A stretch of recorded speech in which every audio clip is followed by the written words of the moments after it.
Hello and welcome to The Gaggle, where we challenge and, if necessary, destroy media narratives. I'm George Szamuely. With me today, of course, is co-founder of The Gaggle, Peter Lavelle, host also of RT's talk show, Crosstalk. Well, Peter, there's an interesting case right now going on before the UK Supreme Court, which is the highest court in the land in the United Kingdom.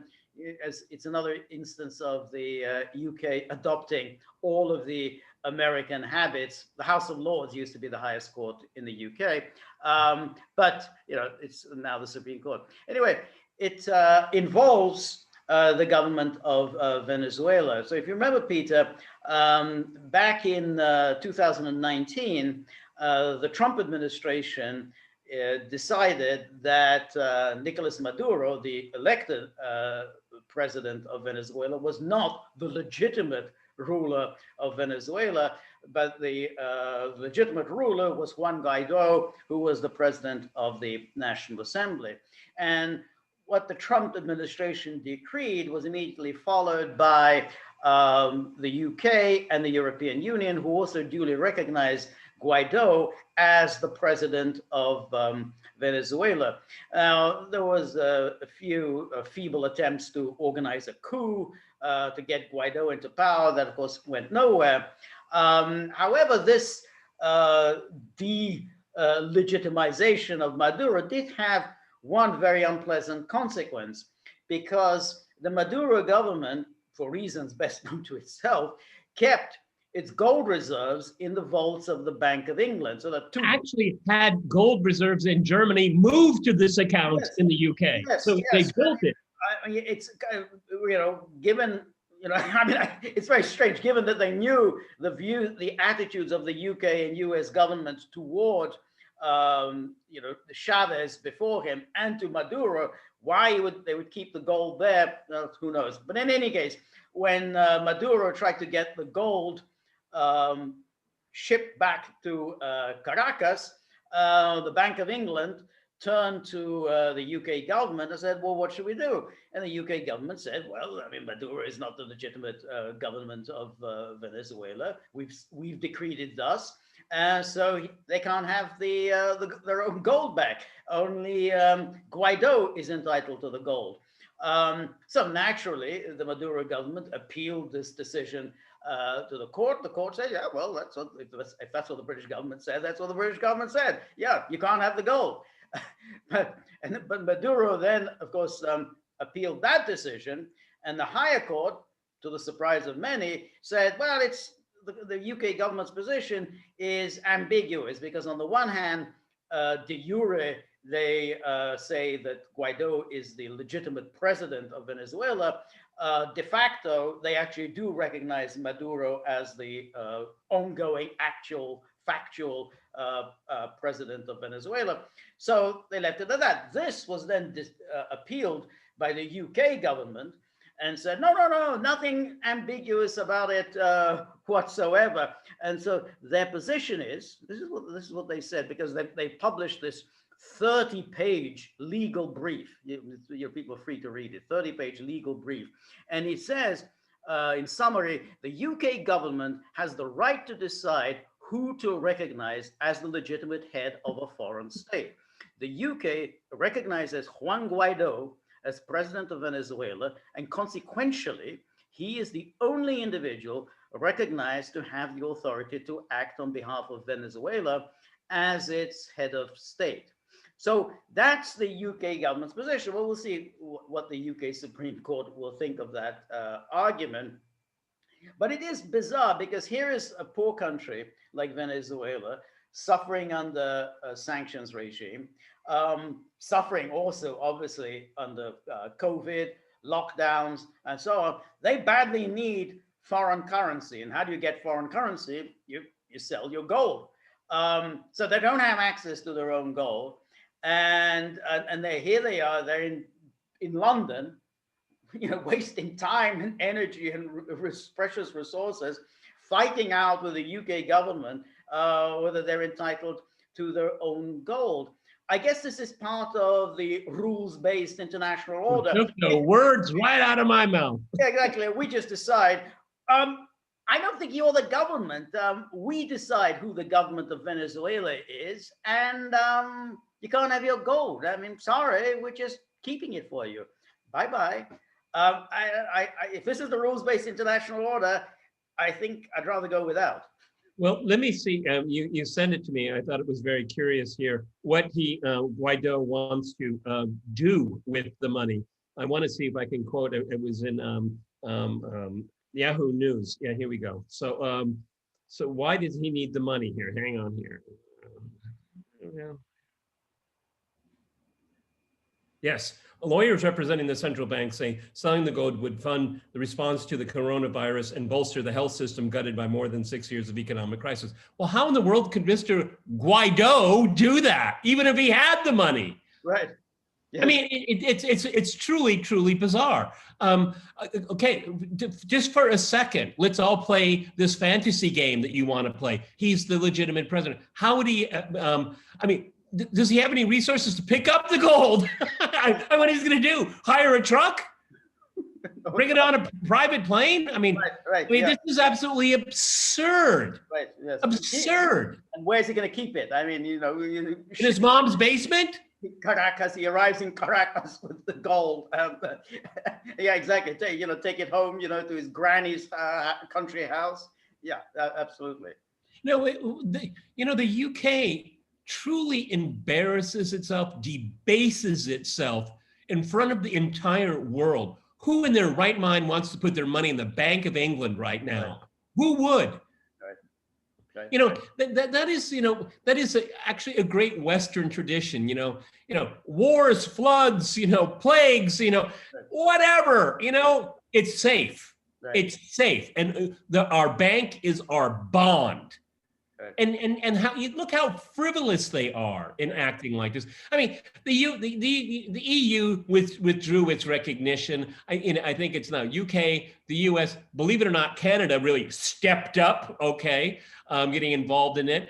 And a few Central American governments do, all right? And they're all, right wing, okay? Right. So, I mean, this is just absolutely absurd. The British embarrass themselves. Where is Mr. Guaido anyway? Okay, well, he holds no elective office whatsoever. Right. Okay, he has no official status, whatever. Right. And for Maduro being a dictator, is Guaido on trial for sedition? No.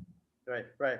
He's not important enough. He's like a gnat on the back of a fly. Right. Well, that's an interesting thing also is that the EU has actually now withdrawn its recognition of Guaido because of after the elections last December. Basically, he's not president of any legislative assembly anymore since he doesn't hold any office at all. We can't really say that he's the interim president of anything. So it's only the US and the UK and maybe Canada and a few other countries, but that still recognize Guaido as the legitimate president of Venezuela. But what is also very depressing about this is the narrow, mean-spirited, ideological aspect of it. We've already seen the way these countries are maintaining sanctions. We've talked about this before. The sanctions against Syria.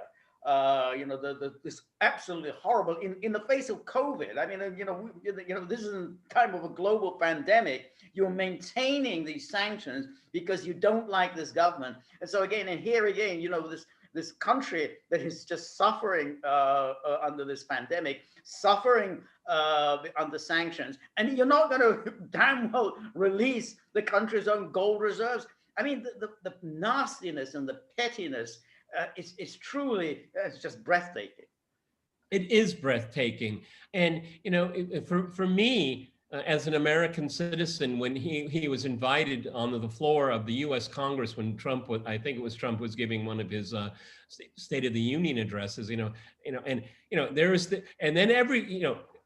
during all of Trump's speeches, the Democrats never, clapped. They sat there in silence as if they were in mourning, Stepford wives or whatever they were. Okay, and then they bring out boy toy Guaido. Okay, and everyone goes rapturous. Okay, the bipartisanness of this farce. That's right. Okay, And the U.S.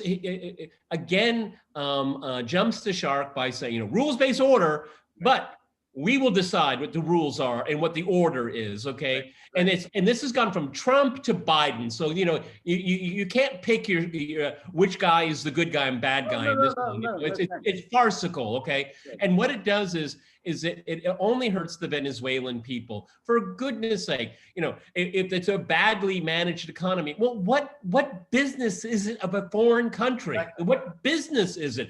I mean, there are plenty of places don't run their economies very well, but the U.S. isn't poking its nose at it and picking winners and losers. That's right. And this is, what's so terrible about this is that this isn't even sanctions. This is money that they have earned. This is their own, essentially, foreign reserves.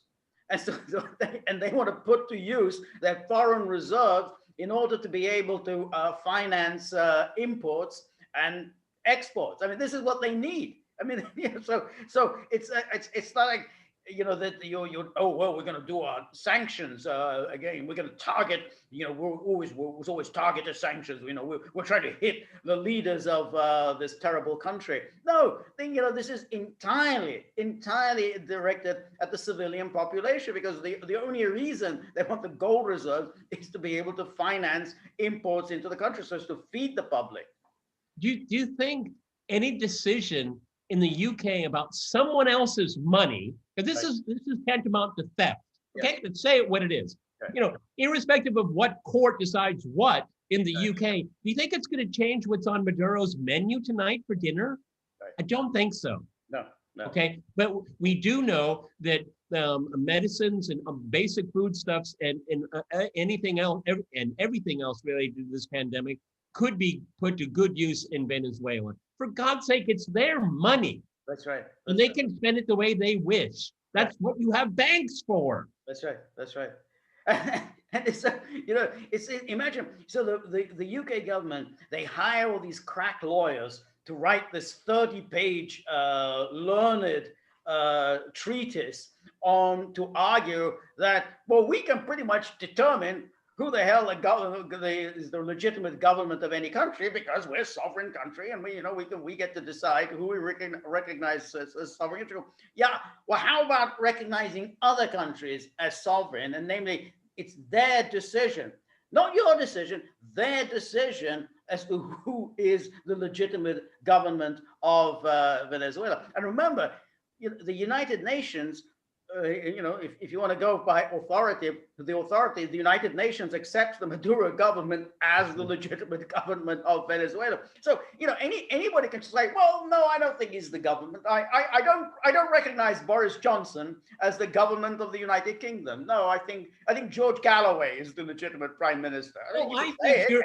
I think you're the emperor of the Austro-Hungarian Empire, George. Absolutely. Okay, sire, if I can get on one knee here for you. Okay. No, but I mean, isn't it just this kind of sick colonial attitude? It's such a terrible thing to shake for these people. Right. We will deign who leads the Venezuelan people. What right do you have to do it? I mean, for the rules-based order, you took the wind out of my sails. The United Nations recognizes Maduro as head of state of Venezuela. That should be good enough for everybody. Right. Exactly. So the UK government to say, well, no, it is entirely our prerogative to decide. I mean, it's laughable. I mean, it's laughable to get lawyers to sit there writing this treatise to argue something so obviously preposterous. But what's so awful is that this frivolous exercise has such horrible consequences. I mean, at this time, this is pandemic, sanctions. And you're preventing them from buying stuff, food and medicine and so on, to feed their people, while you're playing these stupid, frivolous exercises. And on top of it, the sanctions the United States has against Venezuela is in contradiction of international law. These sanctions are tantamount to a declaration of war, and Venezuela has the right of recourse of self-defense, okay, and being getting access to its own resources and money, has every right to do as a sovereign country. I don't care what you think about Maduro. I don't care what you think about the Chavez revolution. That's neither here nor there, because what is here, front and center, is the UK a sound and honest legal place to store and save your money. As of this moment, it is in doubt. No, it's not in doubt. It's obvious that you shouldn't do that. Okay. Right. So they blow their own reputation because of something as trivial as this in the larger scheme of things. Yeah. You know, I really would like to have seen the faces of the Venezuelan lawyers listening. Like, you can't be really saying this. I mean, you've got to be joking. Right. And still, and there is, because Guaido is a party to the suit, because it's a kind of a tripartite suit. There's the government of Venezuela, there's Guaido, and then there's the UK government. So Guaido, who doesn't hold any office at all now, I mean, he's still, I'm the legitimate president. I mean, my cabinet is simply kind of a kitchen cabinet. We got just the few people I can put around the kitchen table. But yeah, I'm the president, and the UK says, yep, he's our man. And there is ample evidence that funds that have been delivered to Guaido, to his government, have been stolen, embezzled, used for the drugs, hotels, booze, women, okay, with all of his cronies, okay? So here's a guy that, previously dispenses money for his own personal benefit and his friends, and now he wants to get his claws on the gold reserves of the Venezuelan people. How can these lawyers not know? They do know it, okay? And it shows you how disingenuous and I would say dishonest these people are. To argue this in front of a court with a straight face. It takes a really low figure of low moral character. Right. No, it's more and more like this in the UK. I mean, we're doing one gaggle podcast after another, coming up with these bizarre things. I mean, yesterday we were talking about the plan to wage covert war against Russia and China, and then telegraph it to the world. Telegraph it to the world. I mean, this seems to be, and then we had ones about how, we're going into Russian territorial waters, just to prove our point. So, more and more, London is just behaving in this extraordinarily bizarre manner. What was that? The mouse that roared. The mouse that roared, yeah. It was the Grand Duchy of Fenwick. Yeah, I can't remember. Yeah. The UK is acting like this, okay? Yeah. No, that's right. Oh, well, we'll keep our eye on this. These remember those three words, everybody. Rules-based order, okay? Rules-based order. Okay, we're going to make sure it's tattooed on Blinken's head so no one ever forgets it, okay? Okay, this is a travesty, what is going on right now, a travesty. All right, everybody, we're on Locals, so type in thegaggle.locals.com. George and I are doing one-on-one Zoom interviews with gagglers. We've had some interesting experience, a lot of fun, and we very much encourage you to do it. The Gaggle store is up and running, and there is interest there. More things are going to be added in the next couple of weeks. George and I and Kira, we're looking at designs.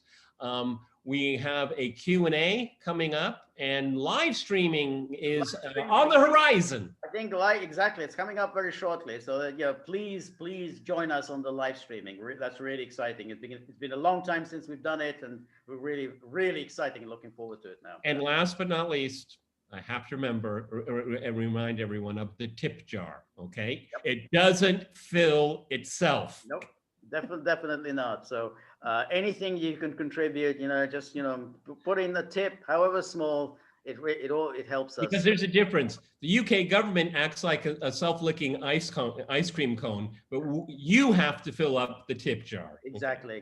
Unfortunately, we don't have George Soros putting in, a few coins into our tip jar, a few cigarette ash, but that's about it.